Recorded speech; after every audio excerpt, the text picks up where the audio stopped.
Hello, I'm Todd Phillips, the editor of Canadian Auto Dealer. I have the pleasure today of being joined by Emiliano Void, the co-founder and CEO of a new racial equity consulting firm, Blink Equity. Emiliano, thanks for joining us. So it's great to see you again, brother. Well, we've talked a lot, Emiliano, in another light, certainly as one of the founders of Accelerate Auto, a group that was really targeting fighting anti-black racism and systemic racism in the automotive industry. We've had many chances to talk, and but now it's a sort of in a new role. So tell us a bit about the origins of Blink Equity and how that came about. Yeah, well, first off, thanks for having us. Like I said before, it's great to see you again, man. Any opportunity that we have to chop it up is always fun for me. So appreciate you taking the time. Blink really started kind of in the background of all of the transformative work that we had been doing across the board. So again, the inception story for Blink is very similar to the inception story of Accelerate Auto, very similar to the inception story for the Black Employee Network over at Cox Automotive. But we started to do great work, right? We started to do great work in a great organization where tangibly we were creating a real difference for the Black community that was within the organization and certainly outside of the organization as well. And then that work turned into a larger effort through Accelerate Auto. And then we tackled, like you said, anti-Black systemic racism really across the automotive industry and really organized and galvanized Black people in a space in a way that I don't think has ever been done in the Canadian automotive sphere. And in the background of all of this, we were really battle testing and putting together what we thought made a ton of sense for a larger consulting enterprise and organization, because we felt like there was an opportunity to bring the same kind of transformative impact and work that we were able to put together within an organization and certainly across an industry. We felt like we could package that and bring that elsewhere. So Blink really started in the great work that you and I were doing on the Accelerate Auto piece, and certainly on the great work that Cox Automotive was fortunate enough to let us do through the Black Employee Network as well. Well, it's great. I think there should be a disclaimer across this video that you and I are friends, so people can judge this because we became great friends in that process as well. So it's been great to see this evolution. And Accelerate Auto obviously was more than you and I. There's a bunch of people they're working hard, and it's really doing well in the industry. So that's great. But I guess you pushed off from that into a new era, probably because a new area rather, because you recognized even through the work in Accelerate Auto, there weren't a lot of resources doing this kind of stuff for the industry. I think a lot of people came forward and said, "Hey, we're allied. We're behind you on the cause, but what can we do?" There's really other than the idea that we should combat anti-black racism, systemic racism within the organizations, there didn't seem to be a lot of or enough tools focused to bring it about. So maybe tell us about the toolkit that Blink Equity brings to the table. Yeah, and really for us, it was a situation where we continue to find ourselves in positions where looking around at the solutions that are available, none of which we felt satisfied with or drove the kind of impact and change that we were looking for. So a ton of great and super talented people working in the space, and it's been amazing to get more familiar and really learn from them as we kind of go about figuring out our stuff on our side. But really our approach where we feel like we are fundamentally different is we are providing systemic solutions to a systemic problem. None of the approach or the vision or the programming that we deliver through Blink Equity is focused on one specific part of the issue. The reality about systemic racism, and I think as more and more people are having this conversation, they're discovering it for themselves, but it's super complex, right? The layers of complexity that goes and the intersectionality that comes with it, I think is absolutely extreme. And for us, it didn't feel like the right approach was to provide a singular solution for one part of the problem. We really were looking to tackle it on a larger scale. And the only way that made sense for us was to line up systemic solutions for a problem that is systemic in nature. And that's really some of the programming that we develop and we execute across organizations, educational institutions, associations, industry-wide. We do it a bit all over the place. Well, I'm really curious to hear more and to see it sort of take flight. But one of the things that I'm excited about is one of the things that was identified where there weren't a lot of Black-owned businesses in the automotive industry, either dealer principals owning a dealership or certainly even at the OEM level in the very senior ranks of the leadership teams. And, to do this and set out on an entrepreneurial path, now we've got, I guess in the industry, another, Black-owned business that is just taking root. So tell us about that decision. I mean, your career was tracking. You could have been on any trajectory within the automotive space, certainly with the talent and the exposure and your career track record. But you decided to go the entrepreneurial route. So tell us about that and being an owner now and joining the ranks of the entrepreneurs, good and bad. Sure. Yeah. Well, I appreciate the kind words about me being fast shy. I don't know about all of that, but certainly, the automotive industry was one where I really found my groove and found my stride. And I have nothing but good things to say about that space. And certainly the people that we're involved with in the leadership team over on the Cox Automotive side is unlike any other organization I've ever been a part of. So huge shout out to automotive, huge shout out to Maria Soklas, fearless leader in the automotive space. But yeah, I certainly did feel like I had a ton of momentum, and certainly I thought there were some really interesting opportunities for me in the future. But as we work more and more on driving equity for people within organizations, I found myself in a position where the big equity that I was looking for was, how do I drive equity back into my community?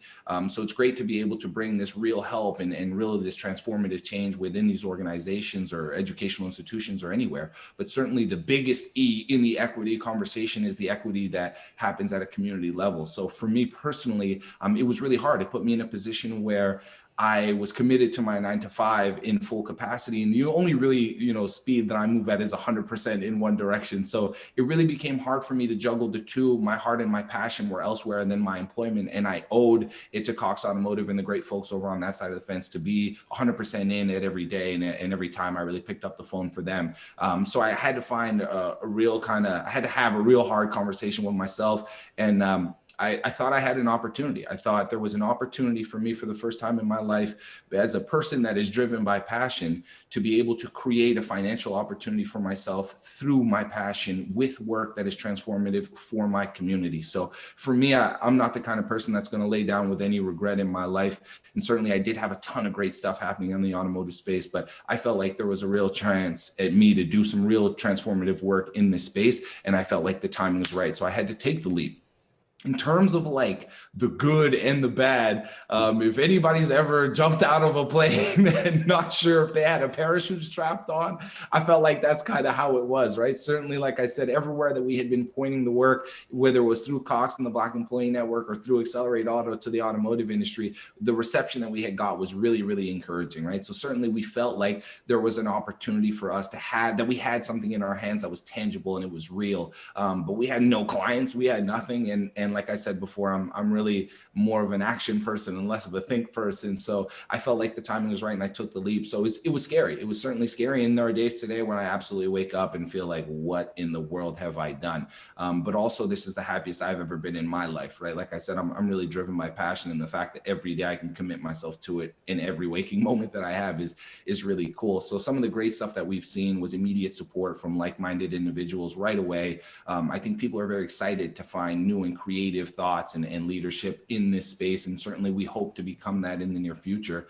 The negative is, like I said, you're kind of operating without a parachute, and all of the securities and all the stability that comes with that 9 to 5, they're gone now, right? So I rely on myself primarily in order for me to create opportunities for myself financially. And so that's been a little scary. And this is the first time in my life I've done it, but I have no complaints, no regrets. I think this is 100% the most in line I've ever been with my person in my career. So I'm happy doing what I'm doing, and I'm used to kind of rolling with the punches. So this is just the biggest one I've taken so far. Well, another good sign, you mentioned all the supporters. I know that Maria Soklas remains a big supporter, and Cox Automotive issued a press release announcing that they're taking you on as one of their clients already. So that's another expression of support within the auto industry. And I hope by way of this interview, other organizations that are out there thinking, I want to do something, I don't know where to turn, I wish I had someone who could give voice to it, will reach out to you and through your website, blinkequity.com, if I got that right, and just Yep. start a conversation, because always great chatting with you. So one thing I want to get to, though, is you've been on this journey from someone who, as we've talked many times before, you're trundling along in your career, head down, working away, but suddenly, the murder of George Floyd and other issues around that really kind of, kindled something in you, and your whole life went on a sort of a different transformative journey. So between launching a lot of black employee resource groups within Cox Automotive, Accelerate Auto, now Blink Equity, out of all that, what surprised you the most out of that journey of from where you're starting to what you've seen so far?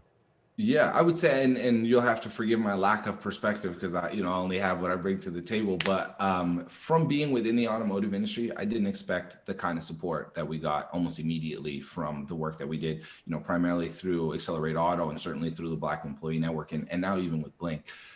It's been amazing to see the willingness of good people to step forward and do the right thing. Certainly, I think there's a huge component as well when you're looking from an organizational perspective, and any kind of investment that you make, particularly with a strategic partner.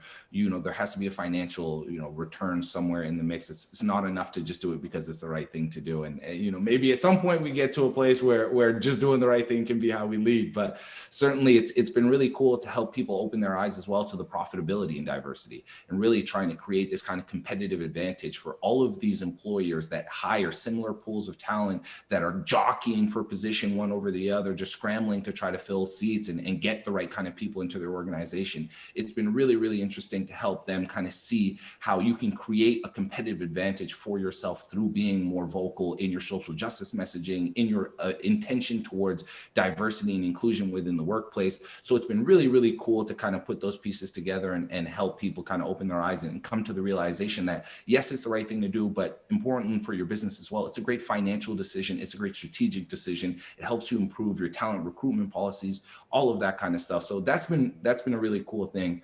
Some of the stuff that's been a bit difficult, and I guess it's I was a little naive for walking into it not expecting it, but there's a lot of pushback still, and we talk about this when we had the Accelerate Auto conversations, right? Why Black? Why Black? Why is it important for me to bring in a consulting firm that helps me address the issues for Black people? There's a lot of other marginalized communities that also have issues.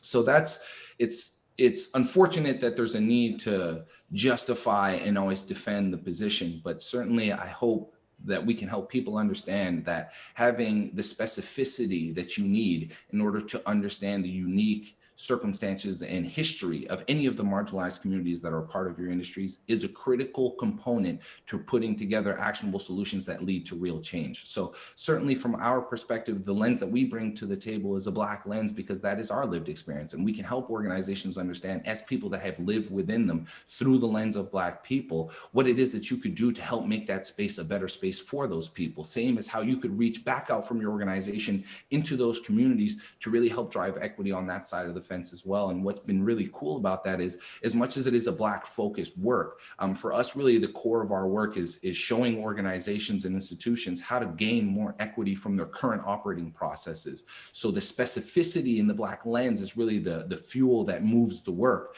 But the development of more equitable processes within organizations is something that becomes immediately beneficial for any marginalized group. So if you can start to figure out how to pull these levers within your hiring practices, your recruitment policies, your procurement policies, your mentorship programs, your internship programs, your interview processes, everywhere that you have these standardized processes that stand up and support your business, if we can help you understand how to have a more equitable approach to that extent, we can then show you immediately how creating these equitable habits is beneficial to every and all marginalized communities that's a part of your organization. So the good has been always the support, and I continue to be humbled by the count of outreach and really the willingness that people have to get involved and to do the right thing. The tough part is always kind of justifying the work and having to explain every single time, not every single time, but often, about why it's important for this work to have a particular focus and lens. But we hope that in the way that we approach the work, and by getting these organizations and these people that make these decisions to understand, if you can have specific intent,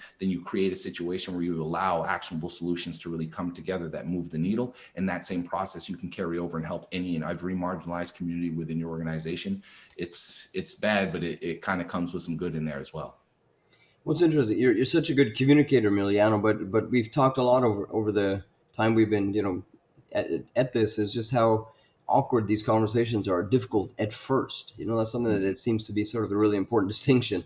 It's difficult to talk about race in the workplace. It's difficult to talk about equity. It's difficult to acknowledge there's these issues at first. But once it gets going, there's momentum, and everyone kind of gets in a groove, and they can, see it for what it is and have conversations. It gets easier. Is that something you pass on to organizations? I mean, you're very, charismatic. You're a good communicator, but a lot of people just don't even know where to start, have that first conversation. So what do you recommend for organizations if you're the head of a dealer group, or, you're at a senior level at OEM? How do you address, this topic in a way that it's approachable and people feel welcome to take part? Yeah, we've said this a bunch, right? And I think in all of the conversations that, we've been fortunate enough to have on the Accelerate Auto side of the fence, certainly when I was involved there as well, we got to start getting comfortable being uncomfortable, right? You're not going to say the right thing. I can't speak about stuff that I don't know. And if I try to, I'm probably going to screw up somewhere. So certainly I think there has to be like a humility to the leaders that are in this space to really come together and say, hey, listen, we're not the experts on any account. And we certainly are acknowledging of the fact that we're probably going to step, out of bounds from one point or the other, but we have a willingness to come to the table to hear it from a better perspective and to do the work that's necessary to support it. And it's been really amazing to have conversations that start as uncomfortable, like, hey, I don't know if this is the right fit for my organization, or I need something that, caters to all of the marginalized groups, or anything within that capacity. Once we start to help these organizations understand the intrinsic benefit of intentional specificity to how you solve your problems, very quickly that conversation starts to snowball and gets bigger and bigger. And the people that were on the back heel before, once they start to get more familiar with the conversation and certainly understand the business opportunities that come from making this a focused area of their organization, very quickly that back foot or being on your heels starts to being forward leaning. And really they want to get more vocal, more bold about it. They want to do larger initiatives and really create this opportunity on a larger scale, because they know it drives good change within their organization, good impact within the community, but it's also profitable from a business perspective. So I think it's really, in any situation where you're taking on something that you don't know, right? You got to be really humble enough to be able to be comfortable being uncomfortable, to create that space where that conversation can take place. And then very quickly, I think you'll find yourself surprised at the willingness for people to really pick it up and run with it from there. And it's interesting, you're speaking the language of business, which is there's a large group of consumers that you probably don't know how to interact with very well, for a whole host of reasons. And if you look at the last census, I think the black population in Canada doubled. And now it's likely, when the next census comes out, to be even more. So for all business leaders, there's a larger constituency out there that they're probably not addressing in terms of their staffing, their representative levels, their marketing. There's a lot of steps they need to take. So that's their language. I guess bringing them in to that conversation to help sort of, lay out a roadmap for how to approach it and how to, change things up. Because it's not, there's a lot to it. So I guess, as you mentioned earlier, that complexity. So for those business leaders, are you finding that they're listening, they want to make the difference, they're just looking for that roadmap now, as opposed to just not even seeing this as an issue? I think people are at all different stages of the journey, right? I think there are still some people that feel like there's too much focus and attention being poured on this problem. I think there are people that feel like it's too political. I think there are people that are absolute clear, cut champions as to driving a real difference and getting involved. And I think there are a ton of people on the fence that don't know which way to go. So I would say, depending on industry, depending on the individual you're having a conversation with, I think it can come at you from a bunch of different directions. But I would say more often than not, there has been a willingness for people to listen, at least in the initial conversation. And then I think there's a willingness for them to broaden their own perspective and I think experience around kind of tackling this conversation. So again, I don't think, if we had the silver bullet, we would be touting this thing from the roof. If this could catch everybody everywhere, then you would know already. But certainly, I don't think that's where we're at thus far. But I certainly think anybody that's been willing to have the conversation, I don't think anybody has walked away unaffected. And that for me is really, really promising. Whether or not it's the right time or the right place, or, these individuals feel like it's the right time or the right place for their organization to be more vocal or more proactive within this kind of line of work, I think everybody has taken something away from the conversation. And for me, that's a win in itself. So certainly I would tell you that, again, I continue to be really impressed and really moved and really humbled by the willingness of people to, if nothing else, have the conversation in a way that they might not have had it before. All right. Well, if they want to have that conversation with you, they know where to reach you, right? At Blink Equity. So appreciate it. We could talk all day. As we chatted a long time before this interview as well, just to catch up. But great seeing you again, my friend. And I wish you all the best with your new venture, blinkequity.com. Yeah, it's always good to see you, Todd. I appreciate you greatly, really taking the time in the space. And really, it is people like you that give us an opportunity and an elevated platform to speak from so that we can be heard in a greater capacity. So I hope it's not lost on you, the role and the impact that you play in really driving positive change in this space. And I think it would be an understatement to say that your impact has been on the sidelines. You have been directly involved in almost everything that we've seen from the automotive side of the fence on trying to move the needle for Black people. And if nobody else is telling you, that I'm telling you, you're a hell of a guy, Todd. We appreciate everything that you're doing. If we could get more like you, we'd be in a better place for it. All right. I appreciate you. You're making me blush now. I might have to edit out that last part of the video. So, but anyway, I appreciate that. And we'll see you soon. You take care, brother. Take care. Cheers, Emiliano. See ya. Signing off.